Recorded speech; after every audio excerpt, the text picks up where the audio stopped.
হায় আমার জাতি যদি সারাদিন কিছু নাও করতো, ঘুমানোর আগে যদি হাত দুটা উঠায় বলতো, মালিক তুই জানিস পিঠের টান পেটের টান, সারাদিন তোর কাছে আসতে পারি না, তুই ডাকছ আমি শুনছি, তারপরও আমি তোমার কাছে আসতে পারি না, এখন তো ঘুমাইতে চললাম, সকালে তুমি উঠাইলে উঠবো, নাইলে আর উঠা হবে না, আমি তোমার কাছে মাপ চায়া ঘুমাইতেছি মালিক, তওবা করে ঘুমাইতেছি।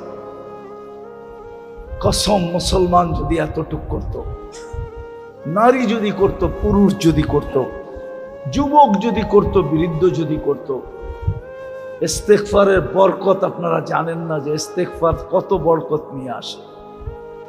ওলামাদের থেকে জেনে নিয়েন ইস্তেগফারের বরকত কি। ইস্তেগফারের ভিতরে বরকত আছে, বরকত। তাইলে আমাদের ঘাম, মাথার ঘাম পায়ে ফেলতে হতো না, এত বরকত হইতো আমাদের কামাইতে, রুজিতে, আমাদের ঘরে, আমাদের জীবনে।